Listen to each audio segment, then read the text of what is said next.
Aujourd'hui, je fais une capsule sur l'avachissement universitaire français dans la foulée de la publication du classement de Shanghai. Alors, je vous laisse lire sur le courrier ce que je pense du classement de Shanghai, qui, il faut le redire, a été inventé par des Chinois pour servir de levier dans des circonstances relativement anecdotiques, pour servir de levier à la modernisation des universités chinoises dans cette compétition entre la Chine et les États-Unis. Et donc, l'université de Shanghai a utilisé une méthode très approximative pour dire, si on veut que les universités chinoises égalent les universités américaines, voilà où il faut aller, voilà comment il faut faire, voilà comment les Américains font pour dominer le monde avec leurs universités. Et roule ma poule, c'est parti comme ça. Alors en France, ce classement fait l'objet d'un véritable fétichisme qui est malheureusement l'arbre qui cache la forêt, pour une raison simple, c'est qu'en réalité, il y a une influence, une diplomatie universitaire dans le monde. Et effectivement, la diplomatie universitaire est dominée par les États-Unis qui ont une capacité d'attraction extrêmement importante sur l'ensemble du monde et particulièrement sur les meilleurs étudiants dans le monde.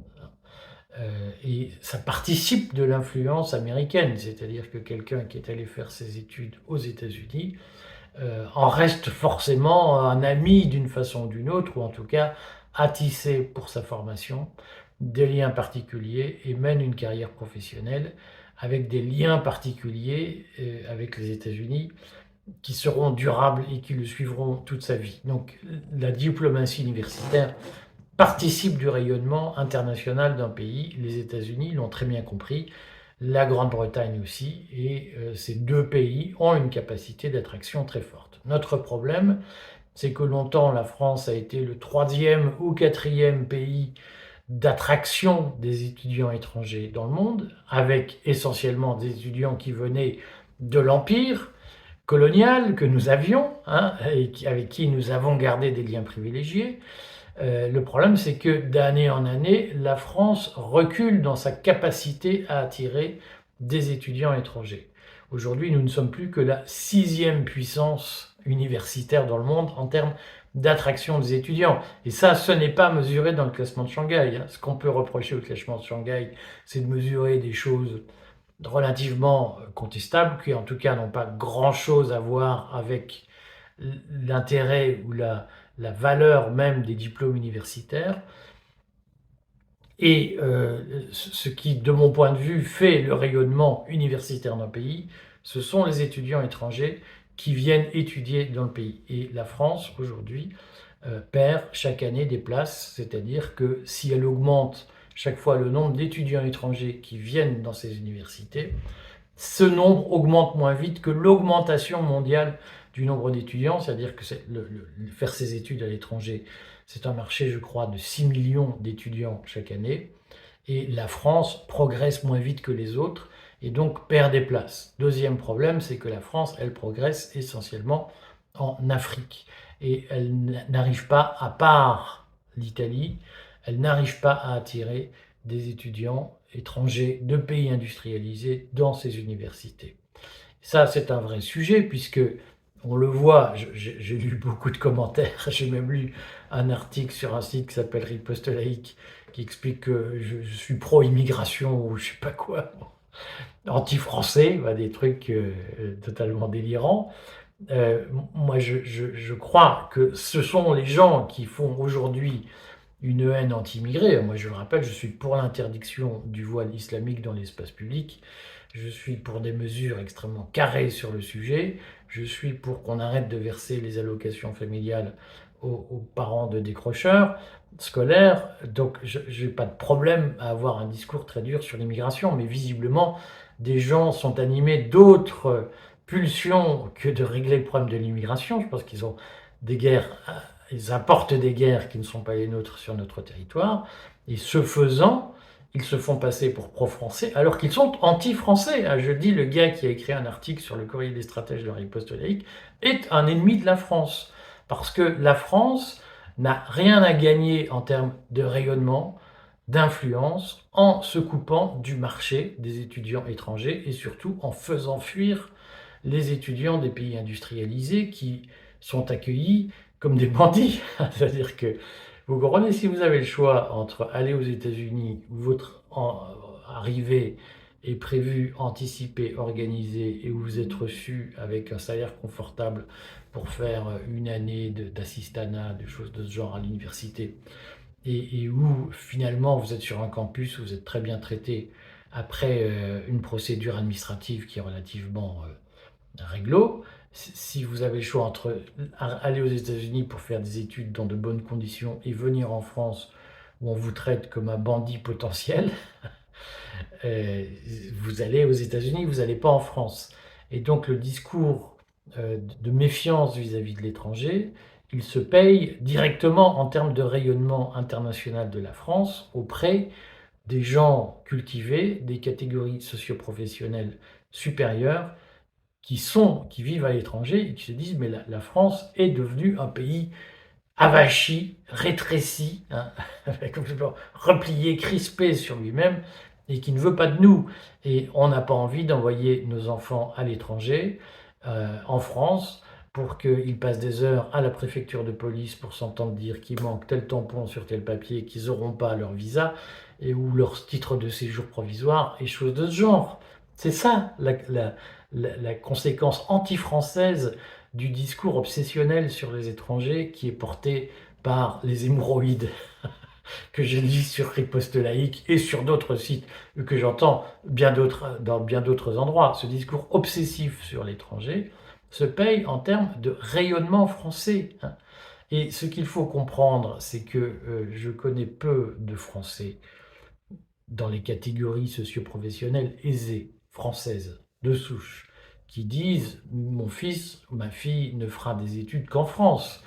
Toutes les gens qui ont un peu d'ambition socialement poussent tous leurs enfants à faire leurs études à l'étranger.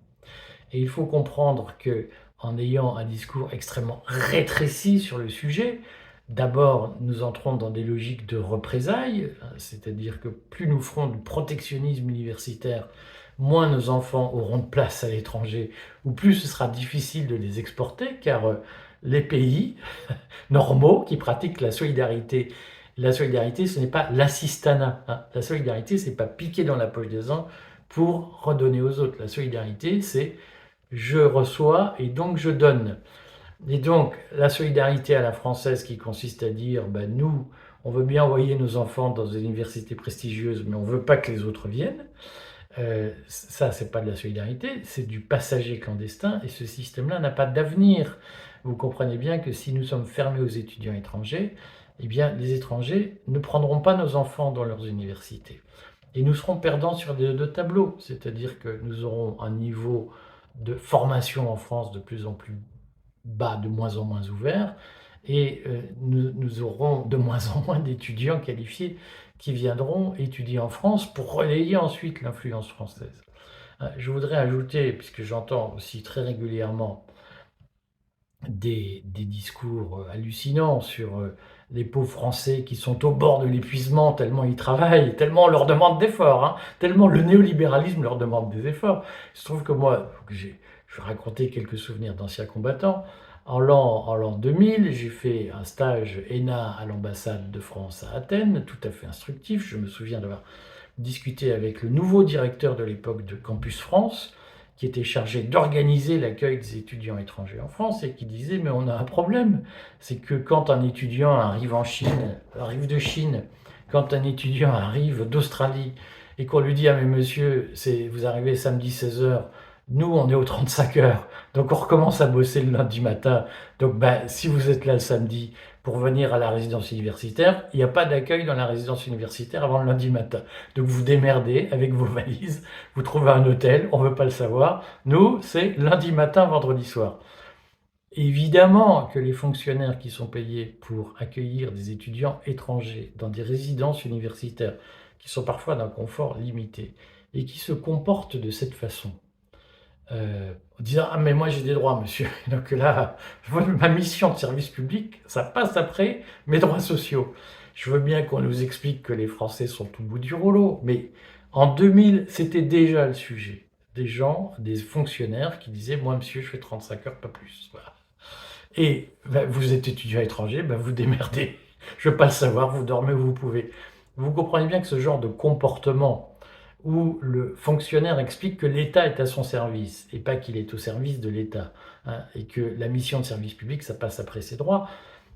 Je veux bien croire qu'il bosse beaucoup, je suis sûr que c'est faux, hein, mais si ça vous fait plaisir de dire qu'il bosse beaucoup et qu'il est exploité par le système, ok, mais qui paye à la fin? C'est la France tout entière qui en ressort avec une image de bureaucratie feignante, paresseuse, ce qu'elle est majoritairement, je suis désolé de le dire.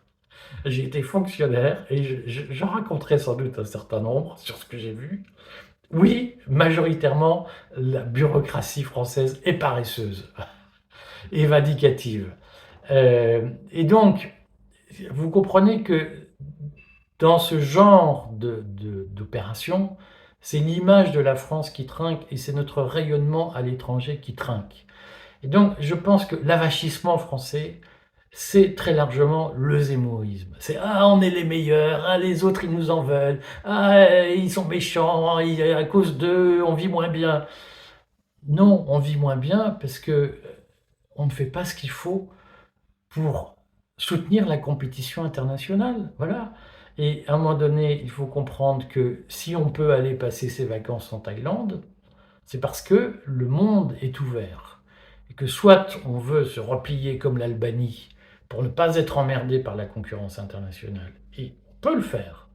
Mais à ce moment-là, eh bien, on ira en vacances en France. On ne prendra plus l'avion pour aller en Thaïlande, sur l'île Maurice, en Afrique du Sud faire des safaris, comme je le vois. Voilà. Et le monde, c'est une réalité, le monde est aujourd'hui ouvert. Et donc, on ne peut pas, dans un monde ouvert, passer son temps à dire: mais nous sommes des losers, nous voulons fermer les écoutilles parce qu'on n'y arrivera pas. Nous sommes un grand peuple, nous arriverons à faire face à la concurrence internationale. Nous reprendrons notre place. Mais on la reprendra en disant à l'étudiant chinois qui arrive le samedi à 20 h à Roissy: monsieur, on fait tout ce qu'il faut pour que vous puissiez être installé dès ce soir dans votre chambre. On n'y arrivera pas en disant: nous, on ouvre le lundi matin. C'est ça la triste réalité. Et je crois que notre responsabilité collective, elle est aujourd'hui d'accepter de dire que, bien entendu, il y a les méchants énarques, la méchante Commission européenne, les méchants étrangers, les méchants francs-maçons. On est d'accord, tous ceux-là veulent détruire la France. Mais le mec qui dit: moi, monsieur, je vous laisse avec vos valises sous la pluie à la porte, je vous accueillerai lundi matin et d'ici là, vous vous démerdez, il est aussi responsable de la chute du pays. Et lui, c'est pas un énarque, c'est pas un franc-maçon, peut-être, on s'en fout. C'est pas un étranger, c'est un fonctionnaire français de catégorie B qui a décidé que lui, il empochait le pognon et le reste, démerdez-vous. Et eux aussi, il faudra leur dire: mettez-vous au boulot. Ces gens-là, ils font partie des 22 millions de Français que, assez justement, euh, Jacqueline Moreau a décrit dans une vidéo, dans une interview que j'ai faite d'elle, disant: c'est les gens qui souffrent. Mais non, ils souffrent pas. Il faudra les mettre au boulot aussi.